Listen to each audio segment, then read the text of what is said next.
Hello दोस्तों, मैं हूं किशन लाल और आप देख रहे हैं R G Kishan Education YouTube channel. जल्दी से सभी विद्यार्थी लाइव आ जाएगा। जैसा कि आप सबको मालूम है, रविवार के दिन हम लेते हैं मॉडल पेपर आर्मी के पूरे 50 क्वेश्चनों का, जो कि आर्मी जीडी और ट्रेडमैन के पेपर के आधार पर रहता है, जिसमें 15 जीके, 15 जीएस और 15 मैथमेटिक्स, साथ में 5 क्वेश्चन रीजनिंग के हम लेते हैं। बड़ा ही शानदार 50 क्वेश्चनों का पेपर होगा। तो इसमें आपको 40 प्लस टारगेट लेकर चलना है। यदि 40 प्लस है तो आपकी तैयारी बढ़िया है, थोड़ा सा और आपको तैयारी करने की आवश्यकता है। और 40 से यदि थोड़ा सा भी आपके कम रहता है तो थोड़ा सा आपको संभलने की आवश्यकता है, थोड़ा सा आपको तैयारी ढंग से करने की आवश्यकता है, क्योंकि आज का पेपर है बिल्कुल आर्मी के लेवल पे हमने तैयार किया है। न ज्यादा आसान है और न ही ज्यादा हार्ड है। तो इस को ध्यान में रखते हुए पेपर को हल करना है। कॉपी और पेन साथ रखिएगा। ये लाइव टेस्ट की तरह आपको अटेंड करना है, ताकि आपको पता चल पाए। आपकी स्कोर भी अंत में कमेंट करके बताना है। और बताना चाहूंगा, रात 9 बजे मैंने बता भी दिया, रविवार को आपका रोजाना जो भी रविवार आता है उस रविवार को आपको पता है रात को 9 बजे टेलीग्राम पे हम महासंग्राम का आयोजन करते हैं, जिसमें पूरे 50 क्वेश्चन इस पेपर की तरह ही आपका महासंग्राम ऑनलाइन होगा, जिसमें आपको टाइमिंग भी मिलेगा। तो शाम को 9 बजे आप महासंग्राम भी अटेंड करना है, जो कि टेलीग्राम पे हमेशा की भांति होगा। तो आज भी जो विद्यार्थी अभी भी टेलीग्राम पे हमसे नहीं जुड़े, डिस्क्रिप्शन में लिंक दे रखा है, टेलीग्राम पर जरूर जुड़िएगा, क्योंकि वहां का टेस्ट भी आपको आनंद आने वाला है। चलिए दोस्तों, बिना देरी के सेशन की तरफ बढ़ते इससे पहले भारतीय सेना की तैयारी करने वाले सभी जवानों को जय हिंद, राम राम, जय श्री कृष्णा, राधे राधे, जय मां शारदे। चलिए फर्स्ट क्वेश्चन आपकी स्क्रीन के सामने लेते हैं। जो विद्यार्थी पहली बार चैनल पर, चैनल को सब्सक्राइब करके बेल आइकन ऑन कर लीजिएगा, क्योंकि भारतीय सेना की तैयारी करने वाले नौजवानों के लिए हम लाइव क्लास आपके लिए प्रोवाइड करें। चलिए दोस्तों, फर्स्ट क्वेश्चन आपकी स्क्रीन के सामने दे रखा है, ससनामा के लेखक कौन है? तो जल्दी से जवाब देने की कोशिश करिएगा। जो ऑप्शन नंबर क्या बता रहे, बी बता रहे अली अहमद, बिल्कुल उनका उत्तर सही है। आपको पता होगा कल्याण ने कौन सी पुस्तक लिखी है, तो आपको ध्यान रखना है राजतरंगिणी नामक पुस्तक किसने लिखी है? कल्याण ने लिखी है। और आपको पता होगा उसका संबंध कश्मीर के इतिहास से है। ये क्वेश्चन भी कई बार आ चुका है। विष्णुगुप्त की बात करें तो आपको पता होगा अर्थशास्त्र के लेखक कौन है? विष्णुगुप्त है। पाणिनि की बात करें तो अष्टाध्यायी के लेखक कौन है? आपको ध्यान रखना है पाणिनि है। चलिए दोस्तों, आगे बढ़ते हैं। अगला क्वेश्चन नंबर 2 आपकी स्क्रीन के सामने क्या दे रखा है, डायमेक्स है वो किसके शासनकाल में भारत आया था? जल्दी से बताने की कोशिश करनी है। देखते कौन कौन स्टूडेंट इसका सही जवाब दे पाते हैं। जो ऑप्शन नंबर क्या बता रहे, सी बता रहे बिंदुसार, बिल्कुल उनका उत्तर सही है। बहुत ही शानदार क्वेश्चन है। अब बात कर लेते हैं हर्षवर्धन के काल में भारत कौन आया था? तो हवेन सांग था, वो आपको ध्यान रखना है। हर्षवर्धन के काल में भारत आया था। और मेगस्थनीन की बात करें तो चंद्रगुप्त मौर्य के काल में आया था। फाहियान की बात करें तो चंद्रगुप्त द्वितीय के काल में भारत आया था। जो भी क्वेश्चन आपको नहीं आता है नोट कर लीजिएगा साथ साथ में। चलिए आगे बढ़ते हैं। अगला क्वेश्चन नंबर 3 आपकी स्क्रीन के सामने बड़ा ही शानदार क्वेश्चन है। ऋग्वेद में भगवान इंद्र के लिए कितनी ऋचाएं समर्पित है? यानी इंद्र भगवान के लिए ऋग्वेद में कितनी ऋचाओं का वर्णन है? तो जल्दी से बताने की कोशिश करिएगा। जो ऑप्शन नंबर क्या बता रहे, ए बता रहे 250, 250, बिल्कुल उनका उत्तर सही है। यदि हम बात करें अग्नि के लिए, तो अग्नि के लिए आपको ध्यान रखना है 200 ऋचाएं। अग्नि के लिए कितनी समर्पित है? 200 है। और आपको ध्यान रखना है ऋग्वेद में कुल सूक्त की बात करें तो 1028 सूक्त है, ये भी आपको याद रख लेना है। और कुल ऋचाओं की संख्या बात करें 10,462 है। इंपॉर्टेंट क्वेश्चन है। और मंडल की बात करें ऋग्वेद में तो 10 मंडल है, याद रखिएगा। और सबसे पुराना वेद की बात करें तब भी आपको ऋग्वेद करना है। चलिए दोस्तों, आगे बढ़ते हैं। अगला क्वेश्चन नंबर 4 आपकी स्क्रीन के सामने क्या दे रखा है, मनुष्य द्वारा बनाया गया प्रथम औजार कौन सा है? तो जल्दी से बताने की कोशिश करिएगा। ऑप्शन आपके सामने, देखते कौन कौन स्टूडेंट इसका सही जवाब दे पाते हैं। जो ऑप्शन नंबर बी बता रहे कुल्हाड़ी, बिल्कुल उनका उत्तर सही है। मनुष्य द्वारा अपनाया गया पहला औजार की बात करें तब आपको कुल्हाड़ी करना है। और यदि धातु की बात करें तब आपको तांबा करना है। और पालतू पशु की बात करें तब आपको कुत्ता करना है। इंपॉर्टेंट क्वेश्चन है, काफी बार एग्जाम में आ भी चुके हैं। चलिए दोस्तों, अगला क्वेश्चन नंबर 5 आपके स्क्रीन के सामने, जल्दी से सभी विद्यार्थी इसका भी लाइव चैट में जवाब देने की कोशिश करेगा। उत्तरी गोलार्ध का सबसे बड़ा दिन कौन सा है? जल्दी से बताने की कोशिश करिएगा। उत्तरी गोलार्ध का सबसे बड़ा दिन बताना है। और आपको पता होगा भारत है वो उत्तरी गोलार्ध पे स्थित है, तो आप बता सकते हैं आराम से। तो उत्तरी गोलार्ध का सबसे बड़े दिन की बात करें तो जो ऑप्शन नंबर क्या बता रहे, ए बता रहे 21 जून, बिल्कुल उनका उत्तर सही है। यदि हम बात करें 21 जून को उत्तरी गोलार्ध पर सबसे बड़ा दिन और रात क्या होती है? सबसे छोटी होती है। इंपॉर्टेंट क्वेश्चन है, याद रखिएगा। अब बात कर लेते हैं, आपको पता होना चाहिए। यदि हम बात करें 21 मार्च, कब 21 मार्च और 23 सितंबर की बात करें तो दिन और रात क्या होते हैं? समान होते हैं। इंपॉर्टेंट क्वेश्चन है। दिन और रात हम बात करें समान कब होता है, तो आपको ध्यान रख लेना है कब होते हैं? 21 मार्च और 23 सितंबर को होता है। और यदि हम बात करें 22 दिसंबर, तो आपको ध्यान रखना है उत्तरी गोलार्ध का सबसे छोटा दिन होता है। और दक्षिणी गोलार्ध की बात करें तो इन सब का क्या हो जाएगा? उल्टा हो जाएगा। इंपॉर्टेंट है, याद रखिएगा। चलिए दोस्तों, आगे बढ़ते हैं। अगला क्वेश्चन नंबर 6 आपकी स्क्रीन के सामने, क्योंकि मैं क्लास में बार बार कुछ भी नहीं बोलूंगा, इसलिए जिन विद्यार्थियों ने अभी तक क्लास को लाइक नहीं किया जल्दी से लाइक कर दीजिएगा, क्योंकि बार बार आपको भी कहना ना पड़े, जल्दी जल्दी करवाऊं और आपका भी टाइम वेस्ट ना हो फालतू में। और ध्यान रखिएगा, शाम को 9 बजे महासंग्राम होगा टेलीग्राम पे, तो शाम 9 बजे टेलीग्राम पे ऑनलाइन आना मत भूलिएगा, बहुत ही शानदार होने वाला है। चलिए दोस्तों, क्वेश्चन नंबर 6 आपके स्क्रीन के सामने दे रखा है क्या? बिहार का स्रोत किस नदी को कहा जाता है? ये क्वेश्चन आर्मी एग्जाम में बहुत ज्यादा बार रिपीट हो चुका है, जल्दी से बताने की कोशिश करिएगा। जो ऑप्शन नंबर क्या बता रहे हैं, बिल्कुल सी बता रहे हैं, बिल्कुल का उत्तर सही। कोसी नदी को किस क्या कहा जाता है? बिहार का स्रोत कहा जाता है। दामोदर नदी की बात करें तो पश्चिम बंगाल का स्रोत किसे कहा जाता है? दामोदर नदी को कहा जाता है। और वांगो की बात करें तो आपको पता होगा चीन का स्रोत किस नदी को कहा जाता है? वांगो नदी को कहा जाता है। इंपॉर्टेंट क्वेश्चन है, काफी बार एग्जाम में आ चुका है। चलिए दोस्तों अगला क्वेश्चन नंबर बात कर लेते हैं। 7 आपकी स्क्रीन के सामने दे रखा क्या है? अहमदाबाद है वो किस नदी के किनारे बसा है? तो जल्दी से बताने की कोशिश करिएगा। भारत का मैनचेस्टर है वो किस नदी के किनारे बसा है? क्वेश्चन ऐसे भी आ सकता है। तो भारत का मैनचेस्टर अहमदाबाद को कहते हैं। और अहमदाबाद की बात करें तो साबरमती नदी के किनारे बसा है। जो ऑप्शन नंबर क्या बता रहे? बी बता रहे, बिल्कुल का उत्तर सही है। और आपको याद आना चाहिए महात्मा गांधी जी के जो आश्रम का नाम भी क्या था? साबरमती था। जहां से महात्मा गांधी जी ने क्या शुरू की थी? दांडी मार्च, यानी नमक के खिलाफ जो कानून, मतलब नमक जो कानून बनाया था उसके खिलाफ दांडी मार्च किया था। ये भी आपको पता होना चाहिए।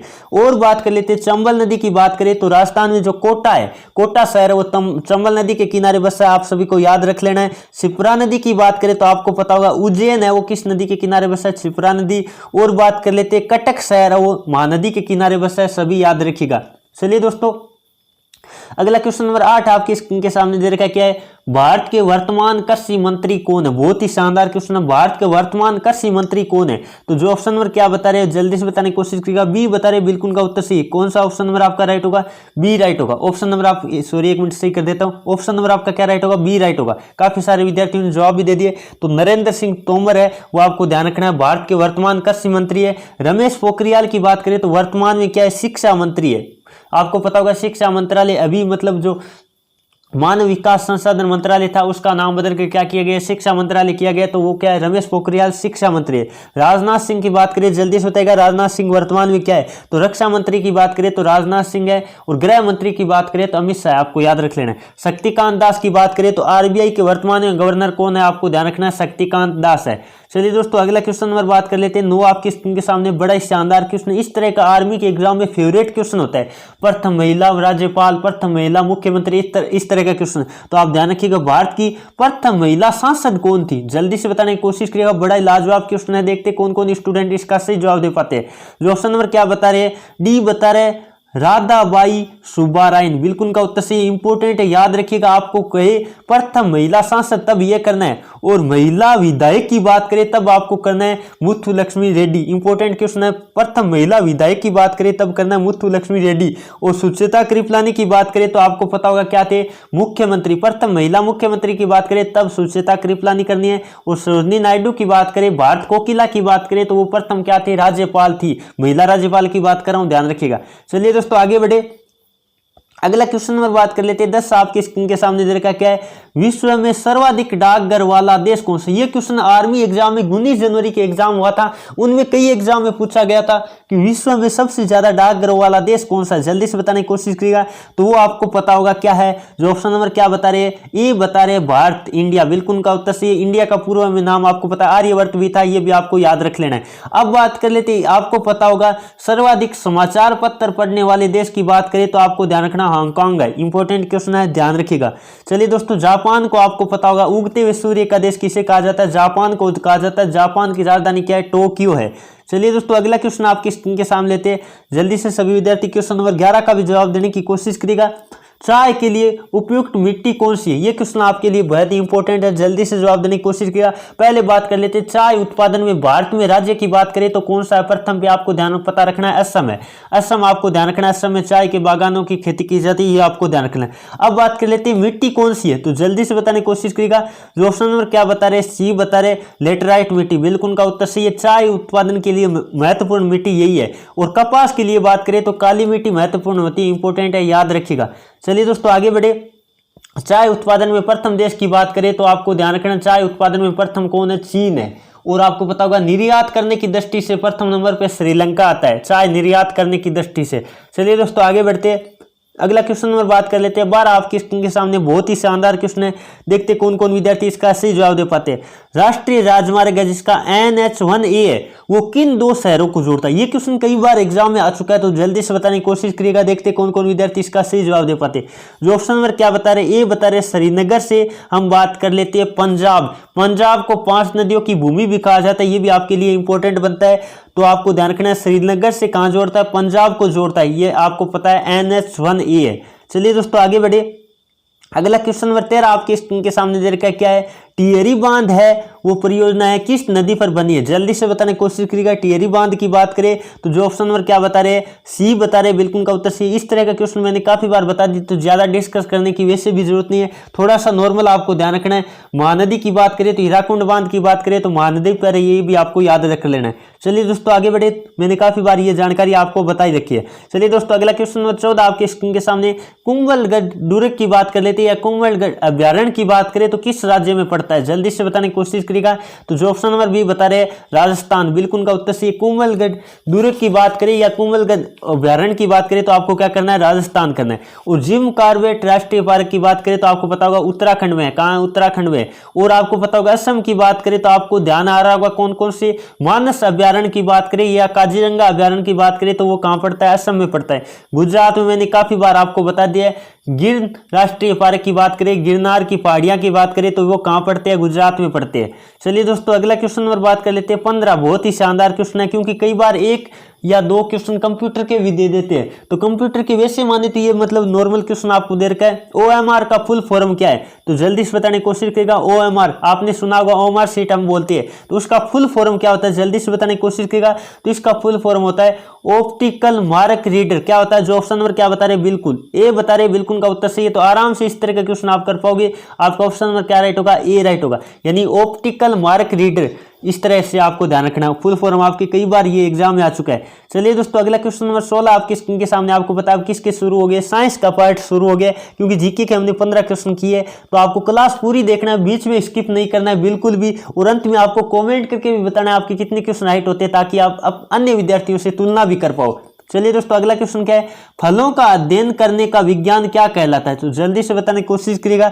देखते कौन कौन विद्यार्थी इसका सही जवाब दे पाते हैं। जो ऑप्शन नंबर क्या बता रहे हैं, ये बता रहे, बिल्कुल का उत्तर सही है, पोमोलॉजी कहते हैं। फलों का अध्ययन करने वाले विज्ञान को क्या कहते हैं, पोमोलॉजी कहते हैं। कार्डियोलॉजी की बात करें तो आपको पता होगा हृदय का अध्ययन करने का विज्ञान कार्डियोलॉजी कहलाता है। और आपको पता होगा यदि हम बात करें हिस्टोलॉजी, तो हिस्टोलॉजी की बात करें तो ऊतक का अध्ययन करने वाला विज्ञान क्या कहलाता है, हिस्टोलॉजी कहलाता है। इंपॉर्टेंट है, याद रखिएगा।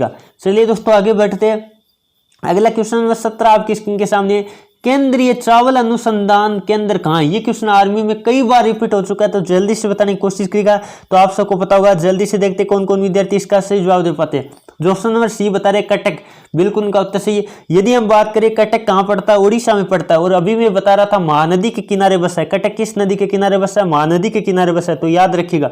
चलिए दोस्तों आगे बढ़ते हैं। अगला क्वेश्चन नंबर बात कर लेते हैं 18 आपके स्क्रीन के सामने, क्या दे रखा है, क्वांटम सिद्धांत के प्रतिपादक है। क्वांटम आपको पता है सिद्धांत किसने दिया था, जो ऑप्शन नंबर क्या बता रहे, सी बता रहे मैक्स प्लांक, बिल्कुल का उत्तर सही है, मैक्स प्लांक ने दिया था। अब बात कर लेते हैं, आपको पता होगा यदि रोंटगन की बात करें तो आपको पता होगा एक्स किरणों की खोज किसने की थी, आपको ध्यान रखना है, एक्स किरणों की खोज किसने की थी, रोंटगन ने की थी।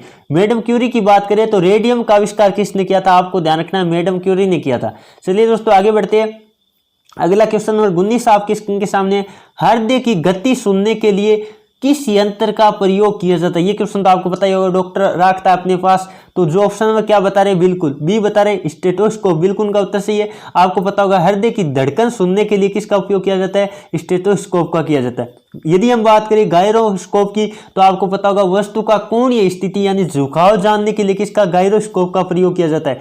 टेलीस्कोप का आपको पता है दूर स्थित वस्तुओं को देखने के लिए टेलीस्कोप या प्रयोग में लिया जाता है, ध्यान रखिएगा। चलिए दोस्तों आगे बढ़े। अगला क्वेश्चन नंबर बात कर लेते हैं 20 आपके स्क्रीन के सामने, क्या दे रखा है, अश्रु गैस का मतलब रुलाने वाली गैस का रासायनिक नाम क्या है, तो जल्दी से बताने की कोशिश करिएगा। देखते कौन कौन विद्यार्थी इसका सही जवाब दे पाते हैं। जो ऑप्शन नंबर सी बता रहे क्लोरोएसिटोफिनोल, बिल्कुल उनका उत्तर सही है। कई बार आपको यह भी ध्यान रखना है क्लोरोपिक्रीन भी लिखा आ सकता है, क्लोरोपिक्रीन भी लिखा आ सकता है, तो इंपॉर्टेंट है, नोट कर लीजिएगा।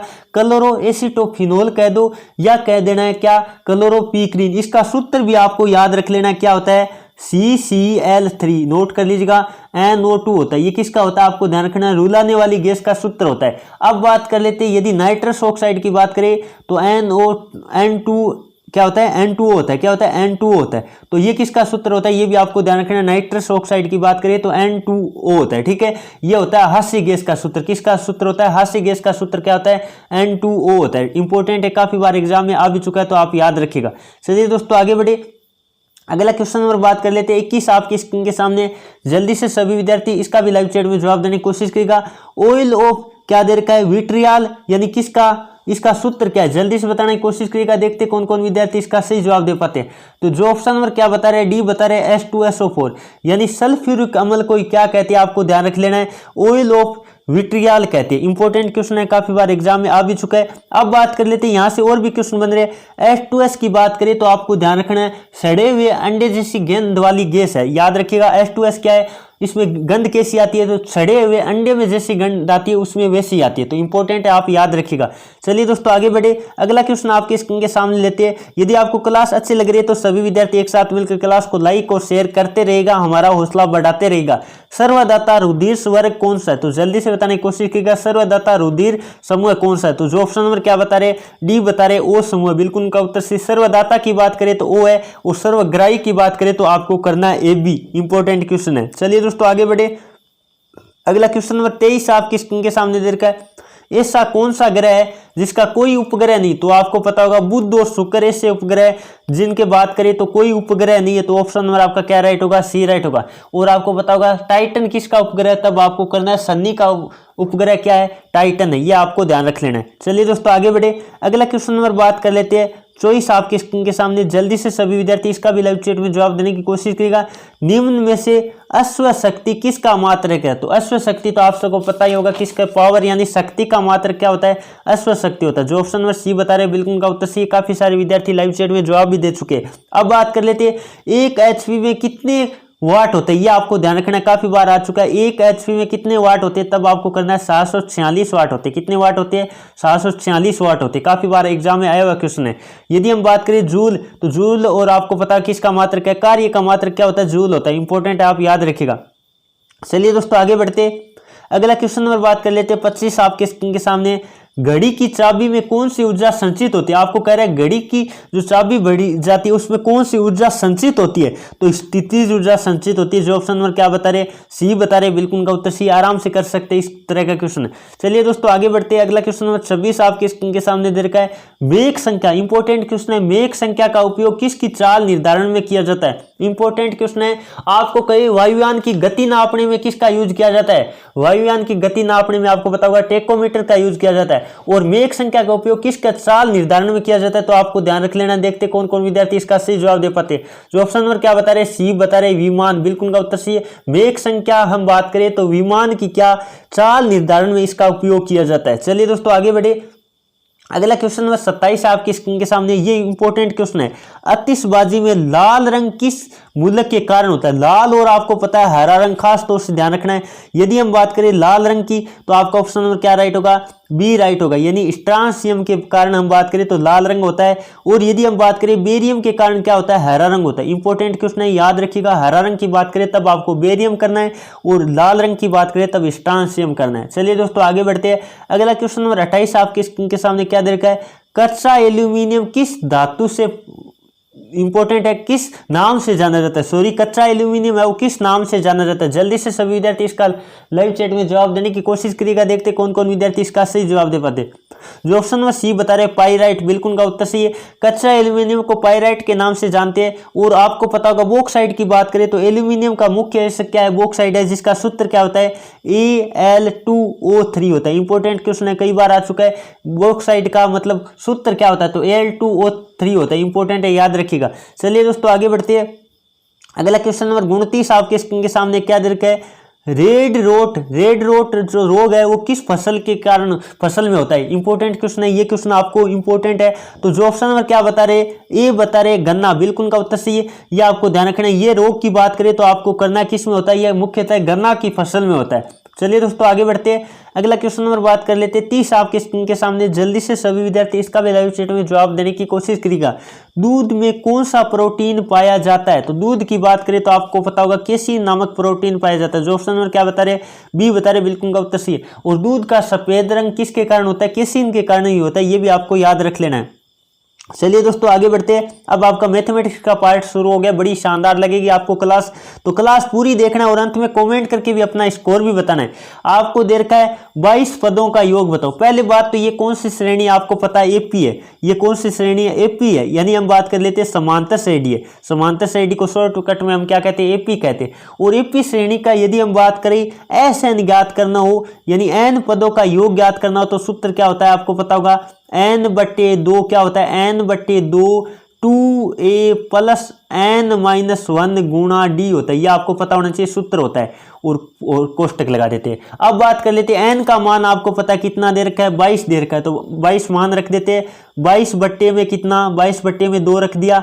आगे बात कर लेते हैं 2 गुणा a का मतलब होता है प्रथम पद। प्रथम पद कितना है, 6 है, क्योंकि आपको पता है एपी है, समान अंतर है तो एपी है, ठीक है। तो 2 गुणा कितना रखना पड़ेगा, 2 गुणा 6 रखना पड़ेगा। आगे बात कर लेते हैं प्लस n-1, n-1 का मतलब 22 में से 1 कम कर दो, 21 गुणा d का मान कितना है, अंतर कितने का, सार्वंतर, तो 3 का 21 गुणा 3। अब जो कट रहा है काट दीजिएगा, ये 2 से काट दो, कितनी बार कटा, 11 बार।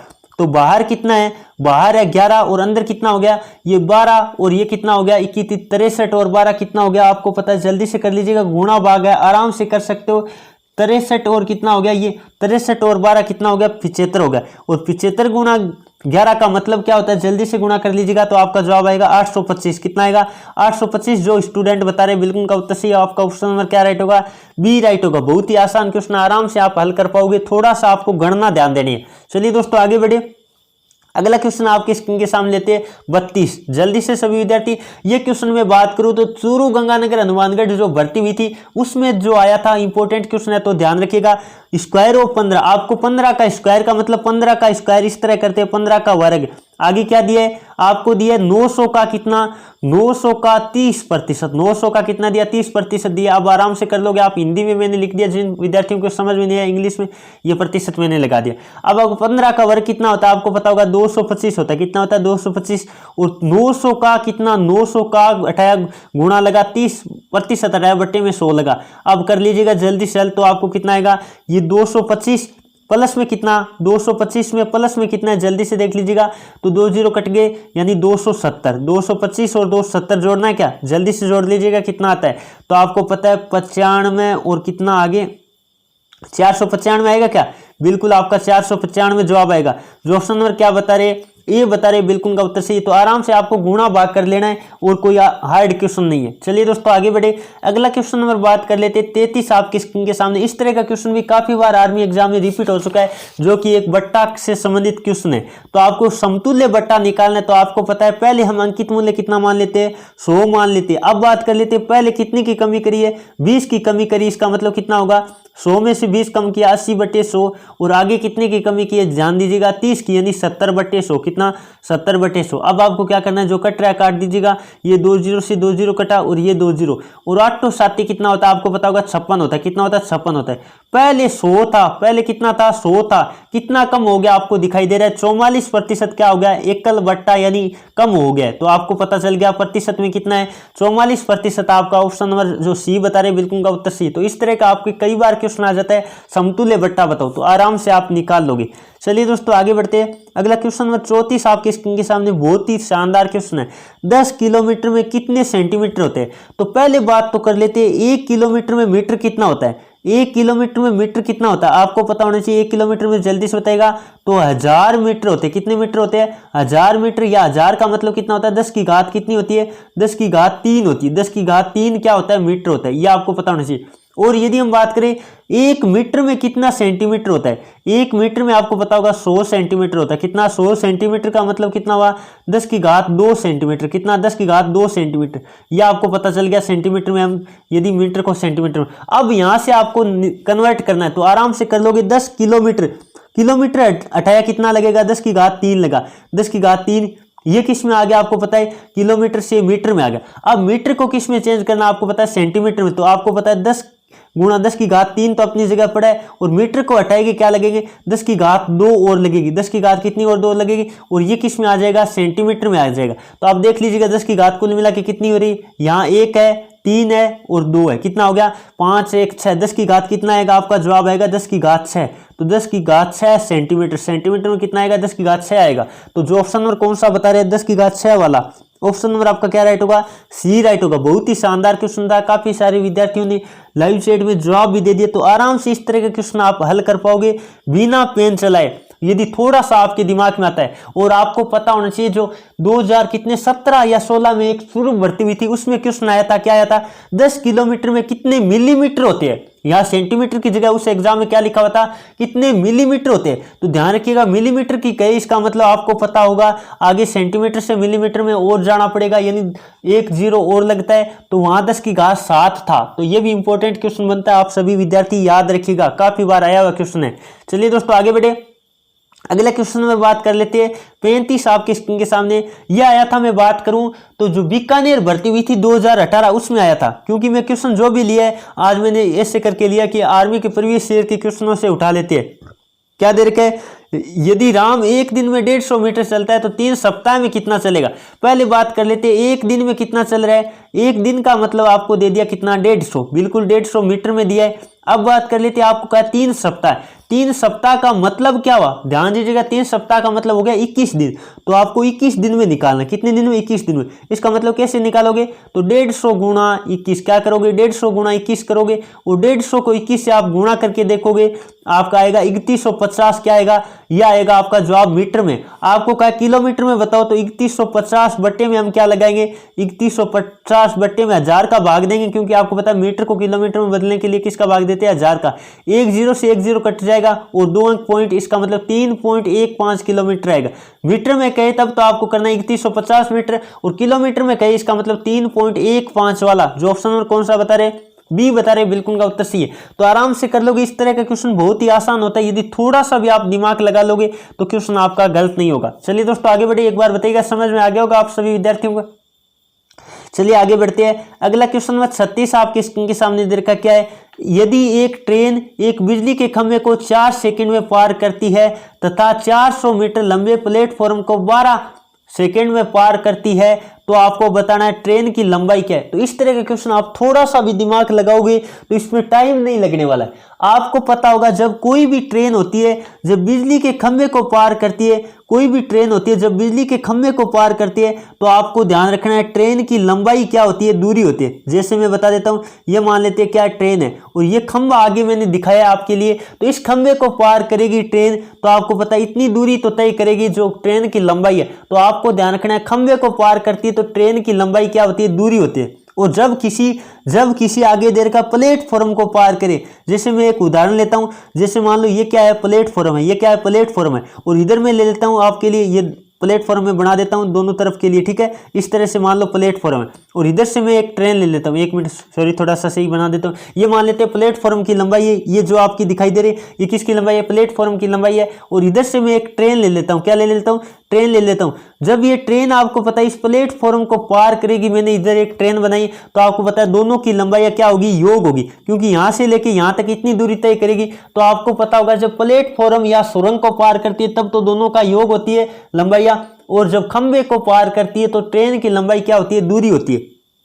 अब बात कर लेते हैं, आपको पता है जब 400 मीटर लंबे प्लेटफॉर्म को पार कर रही है, इसका मतलब उसके साथ में जो ट्रेन की लंबाई है वो भी जुड़ेगी। तो ट्रेन की लंबाई को पार करने में कितना सेकंड लग रहा है, 4 सेकंड लग रहा है। और यदि प्लेटफॉर्म की बात करें तो आपको पता है प्लेटफॉर्म और ट्रेन दोनों की दूरी को पार करने में कितना, 12 सेकंड लग रहा है। इसका मतलब यदि हम इससे 4 सेकंड कम कर दे, 4 सेकंड कम कर दे, तो केवल और केवल 400 मीटर वाली दूरी तय करने वाली आपको क्या आ जाएगा, टाइम आ जाएगा। तो आपको पता है 4 सेकंड कम किया, इसका मतलब 8 सेकंड में, 8 सेकंड में ट्रेन कितनी दूरी तय कर रही है, 8 सेकंड में आपको पता चल गया ट्रेन कितनी दूरी तय कर रही है, 400 मीटर कर रही है। ये एक बार बताइएगा, समझ में आ गया होगा, क्योंकि आपको पता है दोनों को मिलाकर दूरी है, यानी 400 मीटर तो ये होगी, और बाकी ट्रेन दोनों को मिला के 12 सेकंड में करे। इसका मतलब यदि हम बात करें केवल 400 मीटर दूरी तय करने में, तो आपको पता है ट्रेन वाली 4 सेकंड कम कर दी 12 में से, तो कितनी, 8 सेकंड में आपकी दूरी आ गई 400 मीटर। तो पहले निकाल लेते हैं 1 सेकंड में, कितने सेकंड में, 1 सेकंड में दूरी कितनी आती है, चलिए निकाल लेते हैं।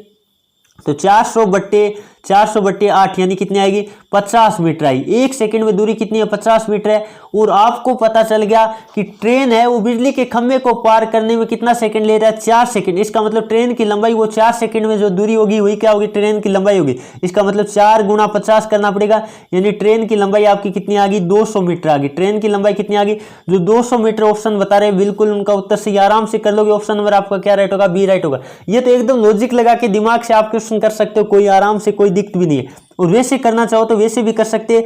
आप ट्रेन की लंबाई कितनी मान लीजिए, ट्रेन की लंबाई आप मान लीजिए x, ट्रेन की लंबाई कितनी मान लीजिए x मान लीजिए, x के माध्यम से बता देता हूं। और चाल बराबर आपको पता होगा दूरी बटा समय होता है, तो चाल आपको पता है दूरी बटा समय होता है। इसका मतलब एक ट्रेन 4 सेकंड में पार करी, इसका मतलब दूरी x हुई और समय कितना लगा 4 सेकंड लगा। और आगे क्या देर का है आपको, देर का प्लेटफॉर्म को पार करने में, इसका मतलब x + 400, क्योंकि दोनों की लंबाई क्या होगी जुड़ेगी। और समय कितना दे दिया आपको, दे दिया 12। तो इस तरह से भी आप x की वैल्यू निकाल सकते हैं। 4 से काट दो कितनी बार 3 बार, और 3x माइनस ये x आएगा इधर, 3x बराबर कितना x + 400। ये तो बिल्कुल अब आपको पता है ये x इधर आके घटेगा, यानी 2x बराबर 400, इसका x बराबर कितना आएगा 200 आएगा। इस तरह से भी कर सकते हो आराम से, कोई दिक्कत नहीं आएगी, आराम से कर लेना। चलिए दोस्तों आगे बढ़े।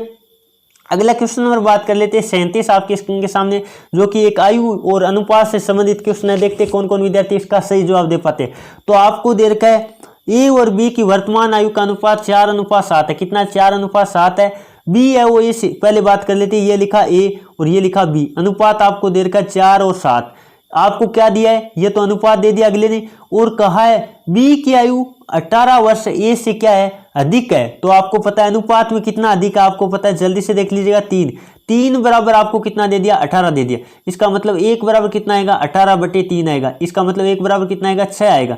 अब आपको क्या क्या दोनों की आयु बतानी, इसका मतलब 4 × 6 कर दो, 4 × 6 कर दो और 7 × 6 कर दो। तो आपका कितना आएगा, यह आया 24 और इधर वाला कितना आया 42 आया। तो आपका जवाब आएगा 24 और 42। ए और बी की आयु पूछिए तो आपका ऑप्शन नंबर कौन सा राइट होगा, जो ऑप्शन नंबर ए बता रहे बिल्कुल उनका उत्तर सही है। तो इस तरह के क्वेश्चन तो आप आराम से हल कर सकते हो। चलिए दोस्तों आगे बढ़े। अगला क्वेश्चन नंबर 38 आपके स्क्रीन के सामने, tan थीटा बराबर 1/√3 है, तो sin थीटा बराबर बताओ। तो आपको एक तरीका तो ये बनता है कि आपको पता है tan थीटा बराबर आपको कितना दे दिया, tan थीटा बराबर 1/√3 दिया। इसका मतलब कितने डिग्री का मान है, ये tan में कितने डिग्री का मान है, तो आपको पता चल गया होगा ये 30 डिग्री वाला मान है। कौन सा मान है 30 डिग्री वाला। और sin 30 का मान आपको ज्ञात करना है। sin थीटा का मतलब क्या हुआ sin 30 का मान, और sin 30 का मान आपको पता होगा कितना होता है 1/2 होता है। तो आप एक तरीका तो ये है कि सारणी थोड़ी बहुत याद है तो कर सकते हो। ऑप्शन नंबर आपका क्या राइट होगा, सी राइट होगा। और वैसे यदि आपके सारणी याद नहीं है तब भी आप कर सकते हो आराम से, थोड़ा मैं बता देता हूं एक बार आपको। तो आपको पता है ये तरीका तो आप बेसिक से हम करें। तो अब बात कर लेते हैं, आपको पता होगा tan थीटा बराबर आपको कितना दे दिया, tan थीटा बराबर आपको दे दिया 1/√3। कितना दिया 1/√3। और tan थीटा लाल बट्टा कक्का से हम देखें तो लंब बटे क्या होता है आधार होता है। लंब बटे आधार आपको देख कर्ण आपको पहले ज्ञात करना पड़ेगा। क्या होगा कर्ण क्या होता है आधार का स्क्वायर प्लस लंब का स्क्वायर। 1 का स्क्वायर 1 प्लस √3 का स्क्वायर कितना होता है 3 होता है। और इनका क्या निकालना पड़ेगा रूट। 4 का रूट कितना आता है 2 आता है। तो आपके पास कर्ण भी आ गया, आधार भी है और लंब भी है। क्या ज्ञात करना है sin थीटा ज्ञात करना है। आराम से निकालोगे sin थीटा बराबर क्या होता है लंब बटे कर्ण होता है। sin थीटा बराबर क्या होता है लंब बटे कर्ण। लंब का मान आपके पास कितना है ये रहा 1, लंब का मान कितना है 1 और बटे कर्ण का मान आपको पता है 2। तो 1/2 आपका जवाब आ जाएगा। जो ऑप्शन नंबर कौन सा बता रहे सी बता रहे, बिल्कुल का उत्तर सी। इस तरीके से भी कर सकते हैं। चलिए दोस्तों अगला क्वेश्चन नंबर 39 आपके स्क्रीन के सामने, निम्न में से संपूरक कोणों का युग्म है। संपूरक कोण का मतलब क्या होता है, ऐसे दो कोण जिनका योग 180 डिग्री हो, ऐसे दो कोण जिनका योग 180 डिग्री हो संपूरक कोण कहलाते हैं। और 90 डिग्री वाले योग की बात करें तो वो पूरक कोण कहलाते हैं। यह आपको खास तौर से ध्यान रखना है। तो जो ऑप्शन नंबर कौन सा बता रहे जल्दी से देख लीजिएगा कौन सा होगा। यहाँ थोड़ा सा मिस प्रिंट कर रखा है, साहित्यिक टाइपिंग में थोड़ा मिस प्रिंट है, कोई नहीं है ठीक है। इनमें ऑप्शन में कोई नहीं दिखाई दे रहा आपको। ऑप्शन नंबर आपका कौन सा देख लीजिएगा एक बार, कोई नहीं। ऑप्शन नंबर आपका कौन सा राइट होगा, कोई नहीं। इसमें कोई भी ऐसा कोण नहीं है, आपको ध्यान रख लेना है। अब बात कर ले, यदि हम बात करें कोई कोण दे तब कैसे होगा, तो जैसे मैं 70 दे देता हूँ, एक 70 डिग्री दे दिया, एक मिनट थोड़ा मैं मिटाता हूँ। एक मैंने दिया 70 डिग्री, एक 70 दे दिया और एक 110 डिग्री दे दिया। तब आपका क्या हो जाता है, ये ऑप्शन राइट हो जाता है। तो इंपॉर्टेंट आपको पता है दोनों का योग कितना हो रहा है, 180 हो रहा है, तब तो ये संपूरक कोण होते हैं। और पूरक कोण की बात करें तो आपको पता है पूरक कोण में कौन सा दिखाई दे रहा है, पूरक कोण में बात करें तो ऑप्शन नंबर आपका ए कौन सा है, पूरक कोण है, क्योंकि दोनों का योग देखो कितना हो रहा है, 90 डिग्री हो रहा है। और जिन दो कोणों का योग 90 डिग्री होता है वो पूरक कोण कहलाते हैं, और 180 डिग्री कोण का योग होता है वो क्या कहलाते हैं, संपूरक कोण कहलाते हैं। तो संपूरक कोण इनमें से कोई नहीं है, क्योंकि क्यों नहीं है आपको मैंने दिखा दिया सारा। चलिए दोस्तों आगे बढ़े, अगला क्वेश्चन आपकी स्क्रीन के सामने लेते हैं। जल्दी से सभी विद्यार्थी क्वेश्चन नंबर 40 का भी जवाब देने की कोशिश करेगा, देखते कौन कौन स्टूडेंट इसका सही जवाब दे पाते हैं। यदि एक संभव त्रिभुज की ऊंचाई आपको दे रखी है तो इसका क्या बताना है, क्षेत्रफल। और ऊंचाई दे के आपको क्षेत्रफल पूछे तो क्षेत्रफल का आपको सूत्र याद होना चाहिए, क्या होता है जल्दी से लिख लीजिएगा, सूत्र क्या होता है। तो ऊंचाई का स्क्वायर बट्टे √3 क्या होता है, ऊंचाई का स्क्वायर बट्टे √3 होता है। तो ऊंचाई का स्क्वायर कर दीजिएगा एक बार, तो 6√3 को कितनी बार लिखना है, 2 बार लिखना है। 6√3 बट्टे में क्या लिखेंगे, बट्टे में लिखेंगे √3। अब आपको पता है √3 से √3 क्या हो गया, कट गया, और 6 को 6 से गुणा किया कितना है, 36√3। आपका जवाब कितना आएगा, 36√3 आएगा। यदि आपको ऊंचाई देके पूछे तो आपका जवाब कौन सा होगा, 36√3 वाला, जो ऑप्शन नंबर क्या बता रहे हैं, बी बता रहे, बिल्कुल का उत्तर सही है। और यहाँ यदि आपको भुजा देके कहता तो भुजा देके कहे तो √3/4 भुजा स्क्वायर सूत्र होता है, आपको पता होगा, मैंने पिछले क्लास में आपको बताया भी था। चलिए दोस्तों आगे बढ़े, अगला क्वेश्चन नंबर 41 आपके स्क्रीन के सामने। जल्दी से सभी विद्यार्थी क्वेश्चन नंबर 41 का भी जवाब देने की कोशिश करेगा। क्वेश्चन क्या दे रखा है, यदि एक समांतर चतुर्भुज का आधार आपको दे रखा है और ऊंचाई दे रखी है, आपको क्षेत्रफल निकालना है। और समांतर चतुर्भुज का क्षेत्रफल का सूत्र मैंने काफी बार बता दिया, क्या होता है, आधार गुणा क्या होता है, ऊंचाई होता है, आधार गुणा ऊंचाई होता है। तो आधार और ऊंचाई को गुणा कर दो तो 8 गुणा कितना 6, 8 गुणा 6 करेंगे कितना आएगा, 48। तो आपका ऑप्शन नंबर कौन सा राइट होगा, जो ऑप्शन नंबर क्या बता रहे हैं, बिल्कुल 48 वाला ऑप्शन नंबर आपका राइट होगा। ऑप्शन नंबर आपका क्या राइट होगा, बी राइट होगा। काफी सारे विद्यार्थी लाइव चैट में जवाब भी दे रहे हैं, और क्लास अच्छी लग रही है तो सभी विद्यार्थी दिल से लाइक कर दीजिएगा। देख लीजिएगा मैं कितनी देर से आपकी क्लास ले रहा हूं लगातार। चलिए अगला क्वेश्चन नंबर बात कर लेते हैं। 42 आपके स्क्रीन के सामने। जल्दी से सभी विद्यार्थी इसका लाइव चैट में जवाब देने की कोशिश करेगा, बहुत ही शानदार क्वेश्चन है, देखते कौन कौन विद्यार्थी इसका सही जवाब दे पाते। यदि एक द्विघात समीकरण के मूलों का योग 15 है, क्या है, मूलों का योग 15 है, यानी मूलों का योग का मतलब होगा शून्यकों का योग या कहे हलों का योग, और गुणनफल 36 है, तो समीकरण क्या होगा। तो आपको ध्यान रखना है, समीकरण यदि आपको ज्ञात करना हो तो इसका सूत्र आप याद रख सकते हैं, क्या होता है, एक्स अल्फा प्लस बीटा रखते हैं, यहाँ क्या रखते हैं, अल्फा प्लस बीटा रख के, और आगे क्या लगा देते हैं, एक्स, और फिर क्या लगे, अल्फा गुणा बीटा रख देते, और बराबर में क्या रख देते, 0। ये समीकरण होती है। मूलों का योग और आपको गुणनफल दे रखा हो तो आप समीकरण आराम से ज्ञात कर सकते हो इसमें रखकर। तो एक्स का स्क्वायर तो अपनी जगह एक्स का स्क्वायर में हमने लगा दिया। आगे बात कर लेते हैं, माइनस अल्फा प्लस बीटा, यानी योग आपको कितना दिया, 15 दिया है, और आगे क्या लगा दिया, इसके एक्स लगा दिया।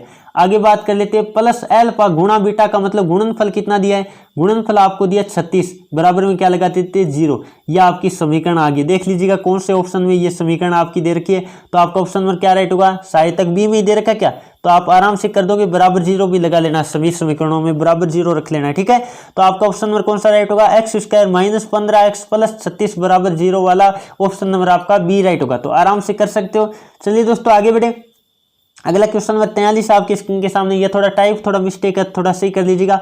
आपको क्वेश्चन ऐसे दे रखा है, लोग 5 आधार है, 5 आधार 125 बराबर आपको कितना दिया है, 3 दिया है, तो इसको घातांक के रूप में आपको चेंज करना है। तो आपको मैंने काफी बार बता रखा है, ये क्या हुआ, यह आधार हुआ, और घात कौन सी होती है, घात जो बराबर वाली होती है वो घात होती है। 5 की घात 3 बराबर कितना आएगा, आपको पता है 125 आएगा। तो ऑप्शन नंबर ये कौन सा दे रखा है, देख लीजिएगा, देखते कौन कौन विद्यार्थी इसका सही जवाब दे पाते। तो आपको पता चल गया, यहाँ थोड़ा सा यहाँ भी मिस्टेक कर रखा है, ये ऑप्शन ऐसे लिखना आपको, ठीक है। 5 की घात 3 बराबर क्या होता है, 125 होता है। 5 की घात 3 बराबर क्या होता है, 125 होता है। तो आपका ऑप्शन नंबर कौन सा राइट होगा, जो ऑप्शन नंबर क्या बता रहे, बी बता रहे, बिल्कुल का उत्तर सही है। तो इस तरह लिख लेना थोड़ा सा। चलिए दोस्तों आगे बढ़े, अगला क्वेश्चन आपके स्क्रीन के सामने लेते हैं। जल्दी से सभी विद्यार्थी क्वेश्चन नंबर 44 का भी जवाब देने की कोशिश करेगा। 8, 32 और x का औसत कितना दिया है, 20 दिया, तो x का मान कितना है। तो आपको पता है, यदि हम बात करें औसत की बात करें तो औसत आपको कितना दे दिया, 20 दे दिया। और संख्या कितनी है आपके पास, 3 संख्या, इसका मतलब टोटल योग कितना होगा, 20 गुणा 3 होगा। 20 गुणा 3 का मतलब 60 होगा, कितना होगा, 60 होगा।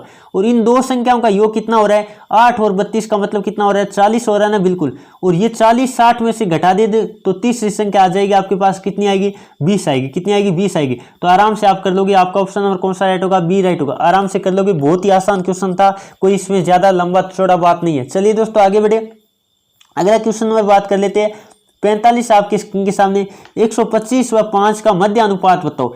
ए व बी का मध्य अनुपात आपको पता होना चाहिए क्या होता है, ए गुणा बी का रूट होता है मध्य अनुपात की कई। इसका मतलब 125 गुणा 5 का क्या लेना पड़ेगा, हमें रूट लेना पड़ेगा और इसका गुणा करते आपको पता है 625 आता है। कितना आता है 625 का रूट मतलब कितना आता है आपको पता होगा 25 आता है। तो आपका ऑप्शन नंबर कौन सा राइट होगा, जो ऑप्शन नंबर सी बता रहे बिल्कुल का उत्तर सही है। चलिए दोस्तों आगे बढ़े, अगला क्वेश्चन नंबर बात कर लेते हैं 46 आपकी स्क्रीन के सामने 5 का 125 है तो 7 के लिए क्या आएगा, जल्दी से बताने की कोशिश करिएगा। रीजनिंग का क्वेश्चन है। तो 5 का घन दिया 125 तो 7 का घन कितना होता है आपको पता होगा 343 होता है। कितना होता है आपका ऑप्शन नंबर क्या राइट होगा, डी राइट होगा। चलिए दोस्तों आगे बढ़ते हैं, अगला क्वेश्चन नंबर बात कर लेते हैं 47 आपकी स्क्रीन के सामने। यदि ए डी के बराबर 32 है तो आपको निकालना बी जी आई। तो आपको पता है ए डी के का मतलब क्या होता है, एक बार देखते हैं। ए डी के इसका मतलब ए का मतलब 1 नंबर पे और डी का मतलब बात करें तो आपको पता होगा 4 नंबर पे और इसकी बात करें तो आपको पता होगा 11 नंबर पे। के कितने नंबर पे 11 नंबर पे। और आपको पता है इनको जोड़ने पे कितना हो रहा है 16 और 16 को 2 से गुणा किया कितना आया 32 आया। तो इस तरह ही उसमें करना आपको पता है, आपको क्या निकालना है बी जी आई। तो बी कितने नंबर पे आता है आपको पता होगा, जल्दी से देख लीजिएगा। बी कितने नंबर पे 2 नंबर पे। जी की बात करें तो आपको पता होगा कितने नंबर पे आता है 7 नंबर पे आता है। जी कितने नंबर पे 7 नंबर पे।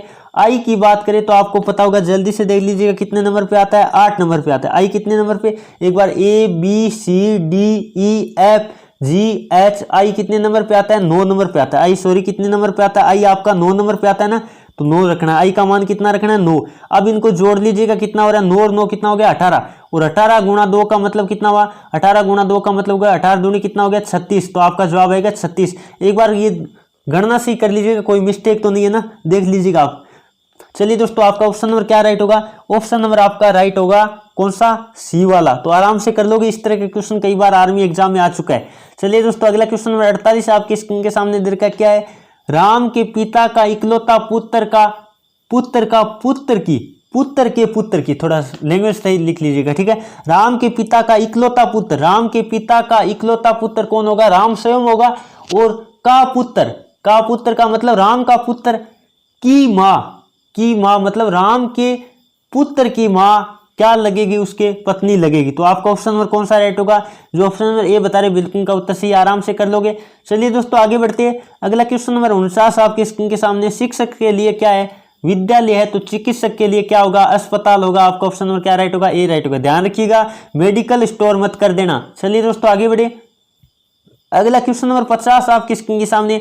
ये क्वेश्चन आज का आपका रहेगा होमवर्क के लिए, तो इसका आपको जवाब क्या देना है, कमेंट करके देना है, ताकि हम भी जान पाए कौन कौन विद्यार्थी इसका सही जवाब दे पाते हैं। अंतिम वाला क्वेश्चन लगभग हम कमेंट करने के लिए देते हैं, तो इसका कमेंट करके आपको जवाब देना है। और रात को 9 बजे आपको मैंने पहले भी बताया था महासंग्राम होने वाला है, तो रात 9 बजे टेलीग्राम पे लाइव आना, ऑनलाइन आना मत भूलिएगा, क्योंकि महासंग्राम बड़ा ही शानदार होने वाला है। चलिए दोस्तों आज के सेशन में इतना ही। क्लास कैसी लगी कॉमेंट करके जरूर बताइएगा, और क्लास पसंद आई तो सभी विद्यार्थी लाइक करके जाएगा और अपने दोस्तों में शेयर कीजिएगा।